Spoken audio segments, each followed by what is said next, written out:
back to Evil's Comics. This guy right here is Evil Mike, or Mike if you prefer, and I got a review for you today. Today we're going to be talking about Image Comics Tenement issue number 5.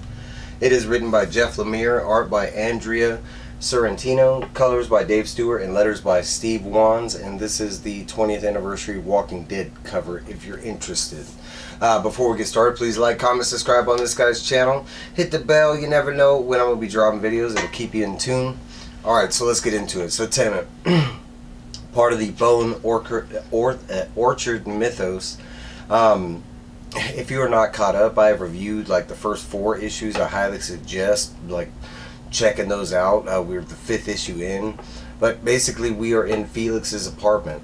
We are in this weird like anti-levels of the apartment, let's just call it that, because they're in this like kind of alternate reality or whatever, but they have made it to Felix's apartment. It's kind of the person that they're looking for. In the real world, supposedly he had died, but we found out it was like one of these creature things that were posing as him. So supposedly he's here in the building somewhere in the, I'm calling it the anti-levels. I don't know what else to call it.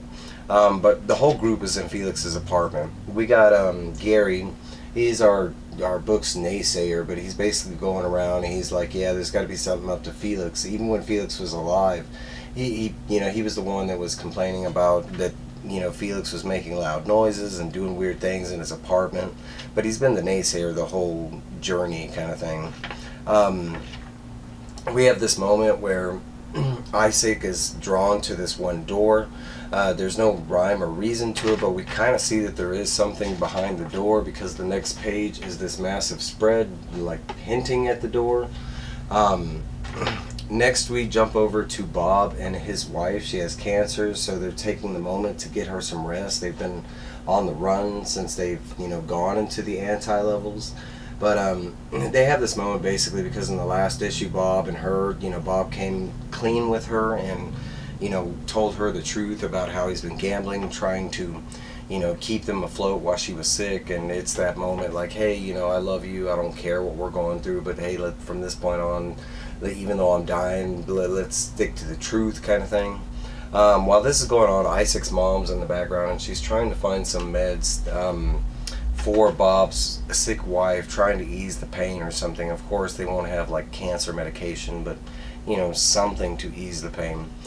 We jump back over to, it's Tanya, and I think the dude's name is Eddie, but it's basically a conversation about, like, at first she's coming over to him to check on him, and he's like, hey man, I don't have any drugs or anything, I understand that's probably what you want, but I it's not like I was carrying pounds of stuff on me when we went through that door. And she explains that ever since they went through the door, there has been no need or want for anything really.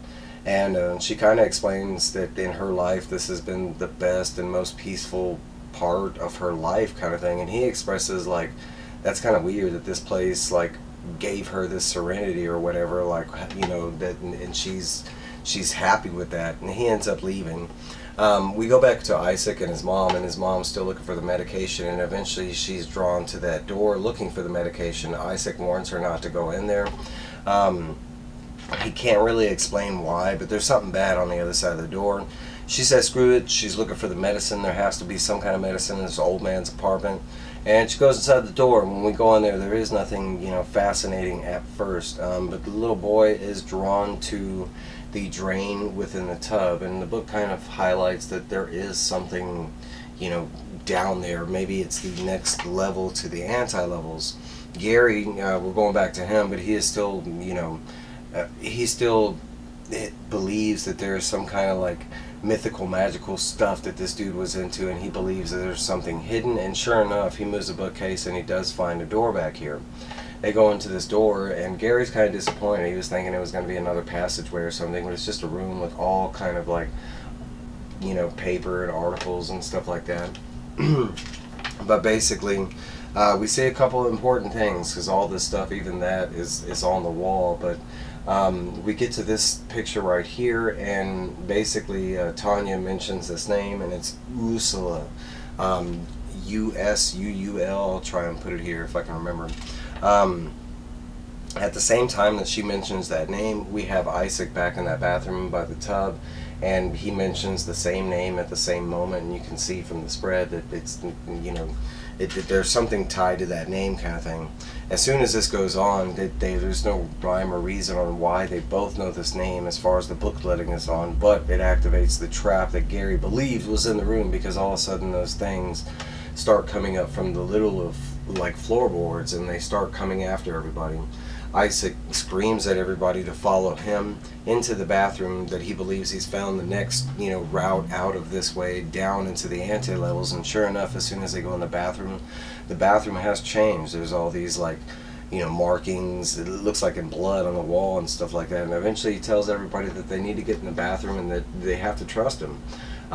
Basically everybody does. They get in the bathtub, and when they get in the bathtub, the little boy mentions that Ursula name, and all of a sudden we get this right here, and I'm going to try and figure out what's going on. Basically they're teleported.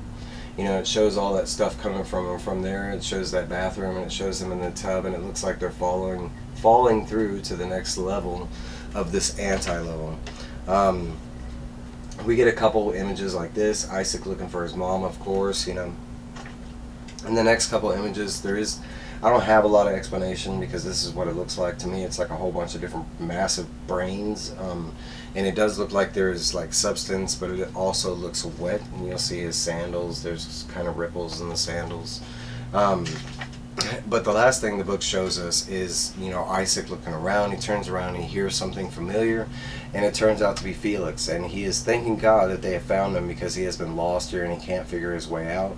But that's where the book leaves us off. They do give us a cover image to the next issue, which doesn't help at all.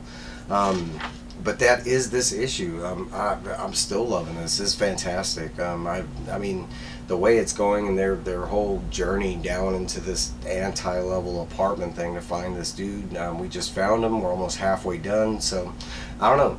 That's my review. Let me know your thoughts down below. What do you think's going to happen next? I have no clue, guys. No. All right, guys. Yeah.